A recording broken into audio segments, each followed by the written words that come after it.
दरवाजे रहते हैं नेटवर्कर की लाइफ में, 3 दरवाजे। एक कंपनी का दरवाजा, वहां पे बैठ बोलो सर प्रोडक्ट टाइम पे डिलीवर नहीं हुआ, सर ये कुरियर डिली है, गति का नहीं, कोई सती का करवा दो, उसका ये मैं करवा दो, सर उसमें ना लिपस्टिक आ जाएगी तो ज़्यादा जल्दी जल्दी बिकेगा, उधर बैठ जाओ। और दूसरा दरवाजा रहता है अपलाइन के घर के दरवाजा, सर एक लेग चल रही चलवा दो, सर ये करवा दो, सर वो करवा दो। और तीसरा दरवाजा रहता है प्रोस्पेक्ट के घर का दरवाजा। किसका? प्रोस्पेक्ट का दरवाजा, प्रोस्पेक्ट के घर का दरवाजा। तो प्रोस्पेक्ट के घर के दरवाजा, हमको बात समझ में आ गई थी कि कंपनी अपना काम फिट करती है अपने आप, जो भी छोटा मोटा और इंप्रूवमेंट की जरूरत होगी हमारे ग्रेट मेंटर्स बहुत मौजूद हैं, वो सारा करा लेंगे, उनकी जिम्मेदारी है। अपलाइन को क्या करना चाहिए, क्या नहीं करना चाहिए, वो हमसे ग्रेट हैं, हमसे ज़्यादा समझदार है, हमसे बड़ी रिकॉग्निशन है, हमसे बड़ी टीम उनके पास है। और तीसरा दरवाजा हमारे पास है प्रोस्पेक्ट के घर का दरवाजा, जो दरवाजा हमको अमीर बनाने वाला दरवाजा है, वही कुबेर के खजाने को की चाबी दिलाने वाला दरवाजा है। और मेरे अपलाइन ने समझा दिया था कि प्रोस्पेक्ट के घर के दरवाजे के सामने खड़े मत रहना, वहां साला तंबू गाड़ देना, हिलना मत वहां से, हिलना मत वहां से, हिलना मत वहां से। और हिलने की बात करें तो लोग अपने शहर में 20 किलोमीटर की दूरी नापेगा, कार में मोटरसाइकिल का मीटर चालू करेगा, मीटर चालू करके वेन्यू कहां होता है, सर 19.5 किलोमीटर पे होता है, हो ही नहीं पाए, बहुत दूर है, हमारे गेस्ट नहीं जा पाते, तेरे गेस्ट 19 किलोमीटर पे नहीं जा पाते, तू भारत में विश्व विजेता का अभियान बनाएगा कैसे, पूरे भारत में बिजनेस बनाएगा कैसे, एक शहर से दूसरे शहर में बिजनेस बनाएगा कैसे, जिंदगी में क्राउन एम्बेसडर बनने का ख्वाब छोड़ दे। जिस दिन 19 किलोमीटर नहीं, अगर 1900 किलोमीटर पे भी अगर तेरे को प्लान दिखाने का जिस दिन जज्बा आ गया, उस दिन उसी दिन से क्राउन एम्बेसडर डन हो जाती है, डन हो जाती है। कमिटमेंट चाहिए, कमिटमेंट चाहिए। पिछले टारगेट में टीम से डीडी गए 300, इस बार सर मैं अपनी मैया का बेटा नहीं, दूध नहीं पिया, फलाना नहीं पिया, बाप से पैदा नहीं, 3000 डीडी भेजूंगा। तेरा कमिटमेंट, डीडी का नंबर बढ़े हैं बस, डीडी पहले 300 भेजे, इस बार 1 जीरो बढ़ा दी 3000, तो डीडी का नंबर्स बढ़ाया तूने, लेकिन मेरे कमिटमेंट का लेवल 300 पे उतना था, इस बार भी उतना ही है, डीडी नहीं बढ़ेंगे तेरे, नहीं बढ़ेंगे, डीडी का नंबर्स मत बढ़ा, तेरा कमिटमेंट यहां पर है, इस कमिटमेंट को उठा के यहां पे टांग दे, 3000 डीडी नहीं 3100 डीडी निकलेंगे, अपना कमिटमेंट बढ़ाने की आवश्यकता है। और जिस टीम से हम बिलोंग करते हैं, जिस सिस्टम से हम बिलोंग करते हैं, वहां पर ऐसे ग्रेट मेंटर्स हैं जो 18 घंटे का कमिटमेंट देने की ताकत रखते हैं। क्राउन एम्बेसडर बनने के बाद, डाउनलाइन में ढेर सारे क्राउन एम्बेसडर होने के बाद, आज भी 18 घंटे का कमिटमेंट रखते हैं। हमारे पूर्वज जब इस तरह का कमिटमेंट देने वाले हैं, विनर एटीट्यूड वाले हैं, इन्होंने हमेशा इतिहास रच के दिखाया है। कंपनी में टॉप पोजीशन को हमेशा पिछले 16 साल से टॉप बनाकर बरकरार रखा हुआ है। तो हम कैसे हो सकते हैं? डीएनए वही ट्रांसफर होता है, ऊपर से ट्रांसफर होता है डीएनए। आपके ब्लड को टेस्ट करने की जरूरत है। मैं अपनी आईडी पर, अपने लेवल पर नंबर 1 क्यों नहीं, क्यों नहीं, क्यों नहीं? मेरे को दिमाग में एक ही बात घुस गई थी, मैं सिल्वर पर नहीं बना नंबर 1, गोल्ड पर नहीं बना, पर्ल पर नहीं बना, टोपाज पर नहीं बना, एमराल्ड पर नहीं बना, रूबी पर नहीं बना, डायमंड पर नहीं बना, लेकिन मेरे दिल में आग थी कि नंबर 1 बने रहना है।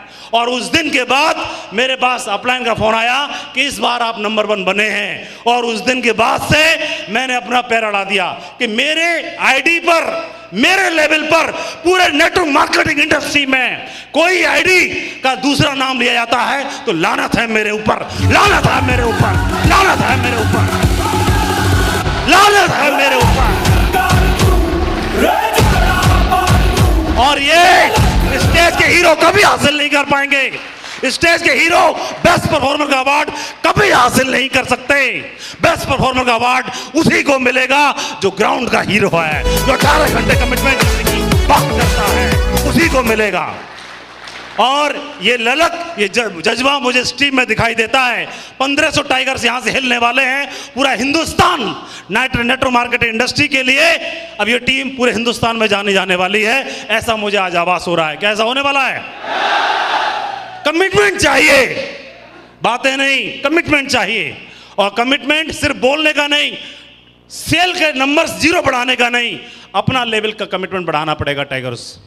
अगर ये कर डाला तो कंपनी में अगर 1000 टारगेट फाइट होंगे, कंपनी में अगर 1000 टारगेट फाइट होंगे, तो उस 1000 टारगेट फाइट होने में 500 आपके भी हो सकते हैं, 600 आपके भी हो सकते हैं, 700 आपके भी हो सकते हैं। कंपनी के हमने ऐसा करके दिखाया। कंपनी का पहला ग्रुप 168 लोगों को गया, 168 में 150 सर की टीम से थे। दूसरा ग्रुप 148 का गया, 148 144 सर की टीम से थे। तीसरा ग्रुप 145 का गया, 125 लोग सर की टीम से थे। जब सर ऐसा कर सकते हैं, आप लोग ऐसा क्यों नहीं कर सकते हैं? अपने लेवल पर क्यों नहीं कर सकते हैं? करके दिखाएंगे। ये कमिटमेंट चाहिए। बैठ जाओ। और ये बात मेरे को समझ में आई तो मेहनत किसी भी लेवल पे करूंगा, लेकिन अपनी आईडी जो मेरा लेवल है वो मेरे लेवल पर पूरे हिंदुस्तान में अगर दूसरे व्यक्ति को बेस्ट परफॉर्मर का अवार्ड मिल रहा है तो लानत है।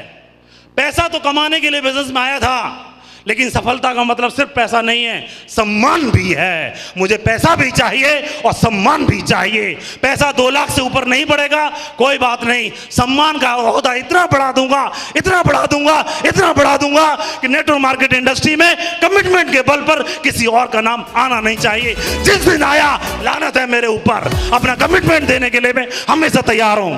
एक बात, कमिटमेंट जिस दिन जिस टीम में आ गया, वो टीम को कोई भी दुनिया की दूसरी टीम जीत ही नहीं सकती, परास्त कर ही नहीं सकती। और मुझे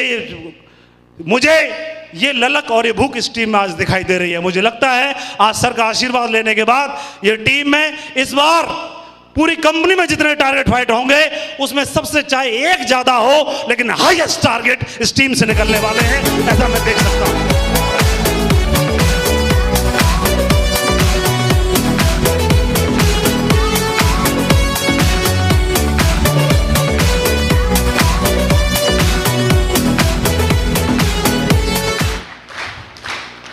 जापान में एक बार क्या हुआ, बैठ जाइए।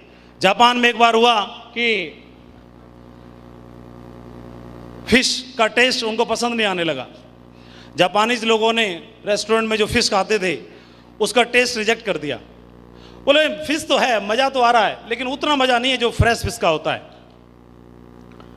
क्योंकि जहाँ से फिश पकड़ी जाती थी वहाँ पर जापानी गवर्नमेंट ने रोक लगा दी किनारों पर। तो क्या हुआ, जो शिप वाले थे, जो फिशरमैन थे, उनको समुद्र में अंदर जाकर के 10 किलोमीटर, 20 किलोमीटर, 50 किलोमीटर जाना पड़ता था। कई कई दिन की यात्रा करनी पड़ती थी, फिर अंदर से जाकर के फिश पकड़ के लाना पड़ता था। फिश पकड़ते थे, टैंक में डालते थे, फिर लाते थे, और तब तक उनको उस फ्रेश फिश का आनंद नहीं आना लगा। तो जो बिजनेस था, वॉल्यूम था, वो डाउन होने लगा। तो समझ में नहीं आया क्या किया जाए। गवर्नमेंट ने रोक लगा रखी है और जापानीज को फ्रेश फिश का टेस्ट नहीं आ रहा है, तो क्या किया जाए। तो उन्होंने जो शिप थे, उनके बोट थी, उन पर टैंक लगा दिए और टैंक में फिश को डालना शुरू कर दिया। लेकिन समुद्र में से जब फिश टैंक में डलती थी तो आराम मजे लेती रहती थी। फिर उसके बावजूद भी कंप्लेंट दूर नहीं हुई। तो क्या किया जाए, समझ में नहीं आ रहा था। उसके बाद उन्होंने फिर से कोशिश की। अभी भी जापानीज लोगों को फिश का टेस्ट फ्रेश नहीं लगा, अभी भी कंप्लेंट कर रहे थे। बोले वो मजा नहीं है जो पहले रहता था। तो समझ में नहीं आ रहा क्या किया जाए। फिशरमैन थे, उनको समझ में नहीं आ रहा क्या किया जाए। फ्रेश फिश के लिए क्या किया जाए। टैंक में डाल के भी देख लिया और वहां पर ला करके उन्होंने रेफ्रिजरेटर में डाल के भी देख लिया, और सारे प्रयास जितने उनको आते थे सारे करके देख लिए, समझ में नहीं आ रहा। तो किसी बुद्धिजीवी ने सलाह दी कि जो शिप है, शिप में जो आपने टैंक डाले हैं, तो टैंक में, पानी के टैंक में आप मछलियों को डाल देते हो, क्योंकि पहले नेट में पकड़ के लाते थे। तो नेट में पकड़ने के बाद हो सकता है फ्रेश फिश का टेस्ट नहीं आ रहा हो, तो उन्होंने इसलिए पानी के टैंक में डाला ताकि पानी में रहेंगी तो फ्रेश बनी रहेंगी। लेकिन पानी में फ्रेश टैंक में भी उनको मज़ा नहीं आया फ्रेश फिश का। तो किसी बुद्धिजीवी ने सलाह दी कि एक काम करिए, हर टैंक में एक शार्क मछली छोड़ दीजिए। क्या छोड़ दीजिए? शार्क। समुद्र में मछली शार्क के डर के मारे दौड़ती रहती है, और वो डर यहां भी बने रहना चाहिए। कहां? टैंक में बने रहना चाहिए। और ऐसा ही किया गया, हर टैंक में शार्क मछली छोड़ दी, और उस एक शार्क मछली थी, और हर टैंक में जो मछलियां पकड़ी गई वो डाल दी, और डालने के बाद वो एक शार्क वो 100 500 मछलियों को पूरे टाइम दौड़ाती रहती थी, न दिन में न रात में, चैन नहीं पड़ता था। 15 दिन की जर्नी है, तो 15 दिन की जर्नी में 1 सेकंड के लिए सांस लेने की फुर्सत नहीं है, पूरा चक्कर काट रही है। और मैं हमेशा एक बात बोलता हूं, इस बिजनेस को यहां से करना है। कहां से? यहां से, यहां से नहीं।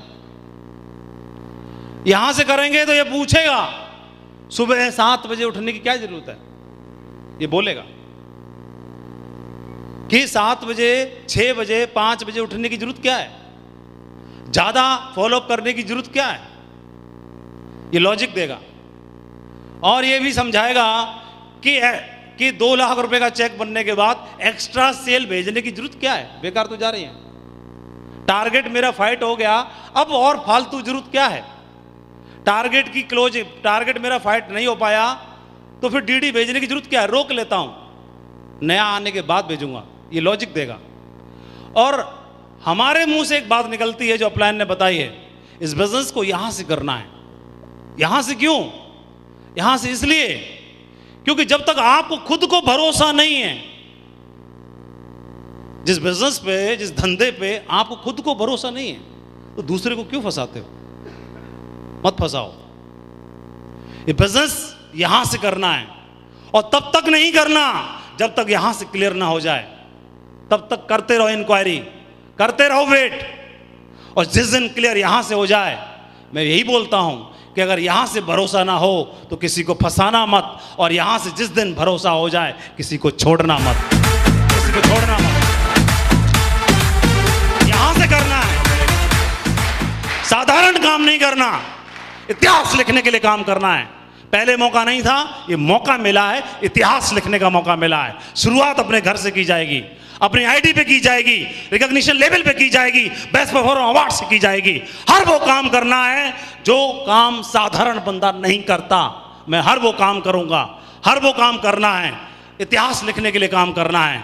और आप पिछले टारगेट में 1.5 लाख से ज्यादा सेल हुई है ग्रीन, जरूरत नहीं है 1.5 लाख की, इस बार 3 लाख को क्रॉस करेंगे, 3 पे भी नहीं रुकेंगे, अगली बार 5 को क्रॉस करेंगे, और 10 लाख 3 महीने में जाएंगी। हम तब भी रुकने वाले नहीं हैं, हमको संतुष्टि नहीं है, हमको हर वो काम करना है जिस काम को करने से इतिहास लिखा जाना चाहिए। हर वो काम मैं करने के लिए तैयार हूं, मेरे अपलाइन करने के लिए तैयार हैं, तो आप क्यों नहीं? बोलो। हर वो काम करना है जिससे इतिहास लिखा जाए। और यहां पर बैठे हुए जितने दमदार टाइगर हैं, हर बंदे की आईडी पर टारगेट चाहिए, टारगेट चाहिए, और जिसमें दम हो वही हाथ खड़ा करना, अपनी मर्जी से ऐसे मत खड़ा कर देना, जिसमें सिर्फ दम हो। और ये सोच लेना, अगर आपके माँ बाप देख रहे होते कि आपने हाथ खड़ा किया है और आपकी पिछली टारगेट की परफॉर्मेंस को चेक कर रहे होते, तो क्या उनको महसूस होता कि मेरा लाल ये है, पिछले 3 महीने की परफॉर्मेंस ये है, उसने पिछले 3 महीने की परफॉर्मेंस ये, उससे पिछले 3 महीने की परफॉर्मेंस ये। उनको तो लगता है मेरा बेटा इतिहास लिखने वाला है। अपना कमिटमेंट का ब्यौरा जरा दे देना अपने पेरेंट्स को, तो उनको क्या प्राउड फील होगा?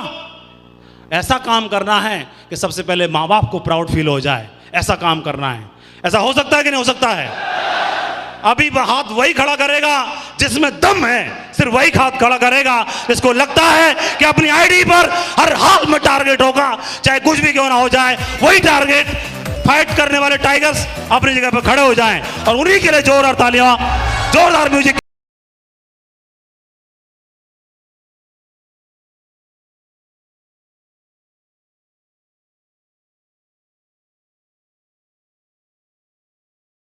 रोड में मत करना, किसी को देख के मत करना, जिसमें दम है, जो सौगंध खा के बोलता है टारगेट फाइट होगा होगा होगा, सिर्फ वही खड़ा होगा।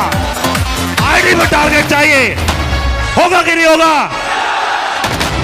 अभी बजाओ म्यूजिक जोरदार तालियों के साथ। निकल आए हम वो